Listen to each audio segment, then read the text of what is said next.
Hello there, More here, and thank you for joining me on my channel today. Today, we're going to dive into a champion guide and spotlight on a Force Affinity epic champion from the Sacred Order named Romero. My opinion, the tank of Raid Shadow Legends. We're going to get into it in just a minute, but real quick, I want to give a big thank you and shout out to all my subscribers. Thank you so much for your support.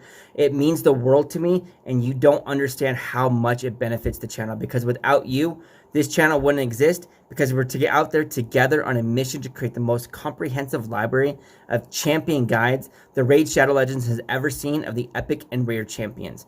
But if you're here and you are not yet a subscriber of my channel, then I hope by the end of this video, I can have the privilege of calling you a subscriber of my channel. So let's get into it.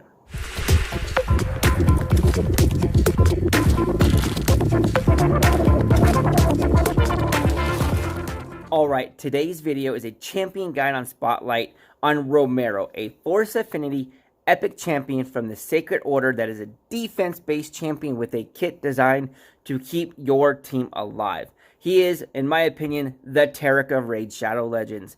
He has definitely got a kit that keeps the team sustained, that keeps them alive, that keeps them shielded, that keeps them healed.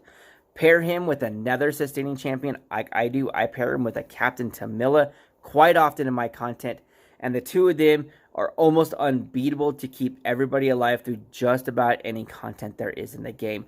If you haven't checked her out, I'll put a card up there in the corner. You can go check out my Captain Tamila and just what I do with her. But Romero, what have I done with him, and what do I use? How is he built, and what does he do, right? So his kit, his A1, attacks one enemy, places a 7.5% continuous heal buff on the ally with the lowest HP for one turn. Okay, now remember, you need to remember this one. That is the champion with the current lowest HP, not the champion with the most missing HP. That's a difference there. So if you have a champion with a high max HP, say 100,000 HP, but you have a champion with, say, 50,000 HP, right? If the higher max HP champion is missing 25,000 of his health, he's got 75,000. But the 50,000 max HP champion is missing none. He still only has 50,000 HP. That skill will put that continuous heal buff on the 50,000 max HP champion, because they have a current lower value and total of HP. That's what that mechanic works, and that's how it happens. Whenever he does his A1, whenever he does this skill, that lower continuous heal buff will be placed on the champion with the lowest current HP in their arsenal. So remember that. So it's not always going to be put on the one with the most missing HP. Remember that. His A2, however, is much more beneficial, and in my opinion, I really like it. Places a 15% continuous heal buff on all allies for 2 turns. Does happen to steal one buff from a random ally and random enemy. Sorry, that one is an inconsistent, not reliable mechanic part of the skill. What is this skill is for is that 15% continuous heal buff on all champions, on all allies for 2 turns. A lot of people sleep on the continuous heal buff in general as a very viable or reliable heal for your team. I personally like it. You stack, because you can stack this continuous heal buff. You can stack it with the lower version from his A1, or you can stack multiple versions of the 15% from different sources, right? So if you can stack 1, 2, 3, 4 continuous heal buffs on one champion, that is a 60% heal the next time that champion takes a turn. That's a massive heal. Trying to get a 60% heal on a spot heal from anywhere else in the game is practically impossible. I think the only way you can actually do it is if you have an apothecary that crits with his heal. That potentially is the only way you can get a 60% heal on it, because he starts at 35, booked it up, it ends up being like a 45 or so percent heal, and then if you crit, it can end up being about a 60%. That's from apothecary. But continuous heal is, I think, more reliable and more sustainable, as long as you can actually get to the point where your champion takes another turn. That's the only downfall of continuous heal. But consider it, think about it, see if it'll work in your team somewhere, if you can rely or stack on it, because it's definitely a very beneficial skill and nothing to be underrated or slept on. Hey there, if you're liking the video so far, hit that subscribe button down below. Thanks. His A3, however, places a shield buff on all allies equal to 25% of their max HP for 2 turns. Places a 30% increased defense buff on this champion for 2 turns. Now, looking at this skill, look at this mechanic, right? I don't understand why Plarium put the defense increase on this skill. That mechanic stacked with a team shield doesn't make sense to me because overall, usually a defense up is going to be stacked with an ally protection buff, right? So a champion casts ally protection on the rest of the team. He's going to absorb the damage from them, and therefore that shield helps him mitigate that absorbed damage. I got that. That makes sense. Otherwise, if you're going to do a shield with a defense, put a defense on everybody on the team so you mitigate their damage so it doesn't dwindle the shield down as much. However, Plarium didn't do it that way. This is the way Plarium did it, and yes, it doesn't make sense here. The only way it kind of does make sense to work with this kit is that defense up works with his A1 because his damage is based and scales off of defense.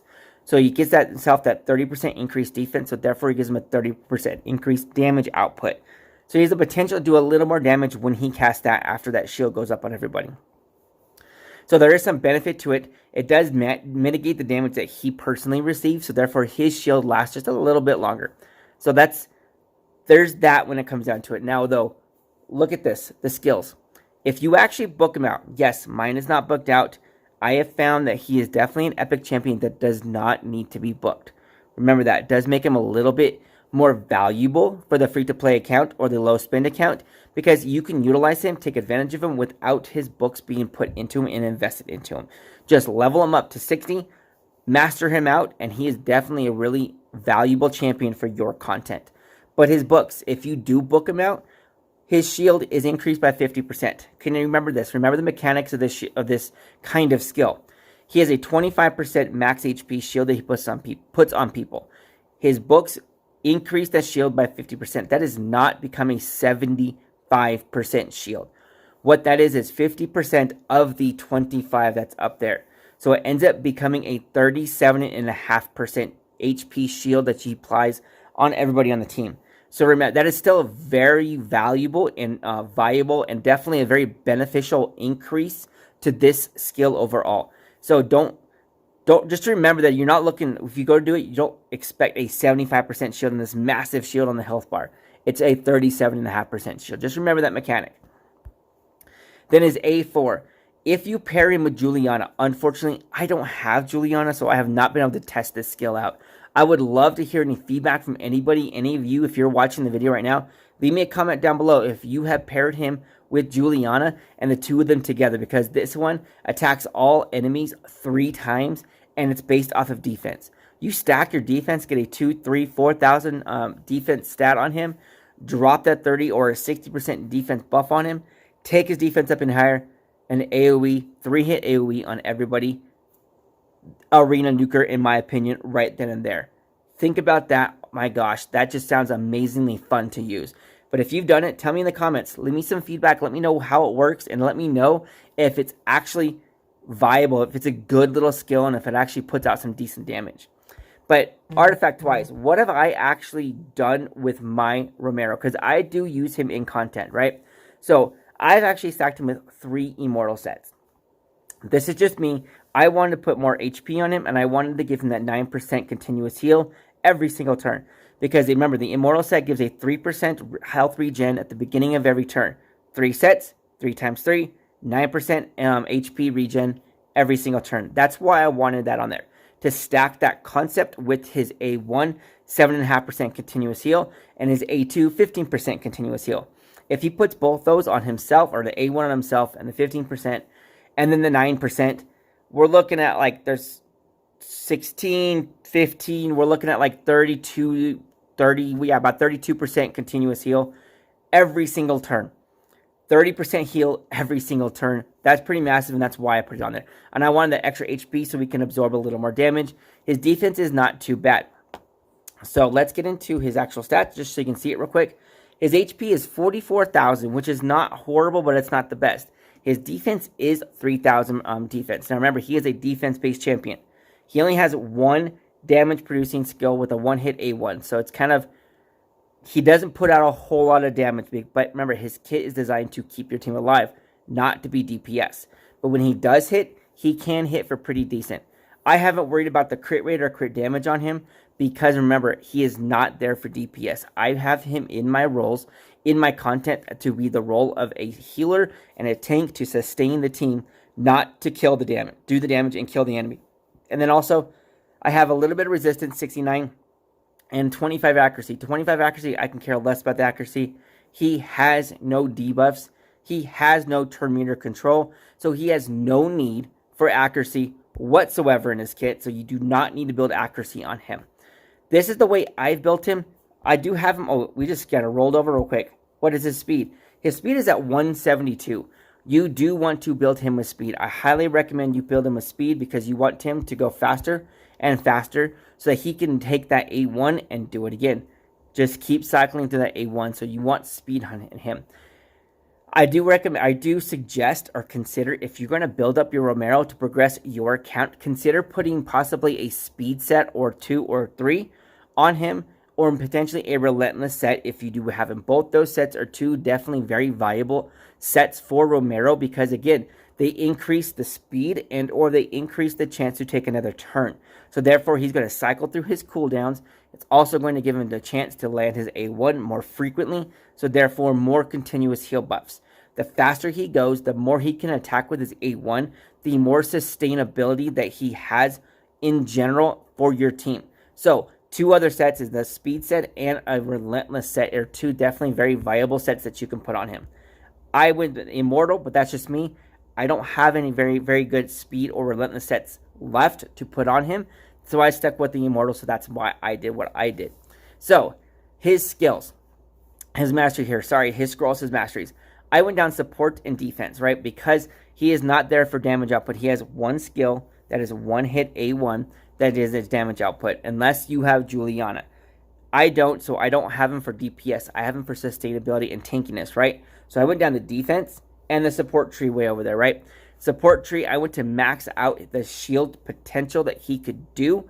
I also wanted to increase the chance of the length of duration of his actual buffs, because he's got a lot of buffs he plays. His A1 continuous heal, his A2 continuous heal on everybody, and his A3 shield on everybody, and his personal defense up. So there's a lot of buffs he places out there. Every single buff has a 30% chance to extend the duration of it. Wow, sorry. Lasting gifts, very valuable skill for your buffers. I have it on here so his buffs can last longer, because if that continuous heal can last another turn, there's another 15% heal. I like it. I also gave him the Cycle of Magic, which gives you a 5% chance of decreasing the cooldown of a random random skill by 1 turn at the start of every turn. That's decently nice. It's only a 5% chance. It's a very low percent chance. I got it. I don't have any books in him, so my cooldowns are all still pretty high. So a 5 and 6 turn cooldown, you put that on there, it will proc on occasion. So it's very beneficial, very helpful. I also gave him the chance to increase the turn meter so he can take more turns when his buffs expire. I maxed out his shield potential over here, and his shield potential as well. I wanted to increase that shield as much as I can. Now, the skills here that increase your healing, excuse me, pardon me, guys, that increase your healing will not work on his continuous heals. Those skills are focused on your spot heals or your team heals. The instantaneous heals that the champions can do, like an apothecary heal or a Captain Tamila heal. Those will not work on continuous heal, so remember that. I used it for the shield, so therefore that's why I didn't get the laying hands. Only increases the potency of a heal, not a shield. I went for the shield increase, and then on the defense side, I went for damage mitigation for him. So, the rejuvenation increases the amount of healing and the value of shield buffs this champion receives. So, on the support side, I increased the potency of his shields. On the defense side, I increased the potency of the shields he receives. So he double dips that, basically. This does, however, increase the potency of a continuous heal. Remember that, by 5%. Now, it's not going to be stacked to make it a 20%. It's going to be 5% of the 15. So it's not a large amount, but it is just a little bit extra, and every bit of HP does help to keep your team alive. I did take him down to the 2 down here right next to my face, right there, for the chance to counterattack. I wanted him to counterattack because I wanted him to do his A1 as many times as possible. And I did go for an oddball of a T6 bulwark. Decreases the damage all allies receive by 5%. This champion will receive that damage instead. I gave him that because the idea is he is there for a tank. His role is to sustain the team, and to help keep the team alive. So if I could give him bulwark, he can make sure the team takes less damage overall, and therefore keep the team alive. It just made sense to me to work into the role I use him in. But that's just the way I use him. That's just the way I've done his scrolls. You can do yours however you want. I suggest and highly recommend you go check out some other content creators and see what they've done on their Romero. See what they've done to build theirs and how theirs works and what they use their Romero for. Mine is not the law. Mine's not the end-all be-all. Mine is not the gold standard. Definitely, I encourage you to go check it out. Don't take my word for it. Go do your own research, do your own testing, and just go check it out. Thank you for joining me for the video all the way through here. If you haven't already, hit that subscribe button. I would greatly appreciate the support because remember, together, we are on a mission to create the most comprehensive library of champion guides of the epic and rare champions the Raid Shadow Legends community has ever seen. I'll see you on the next video.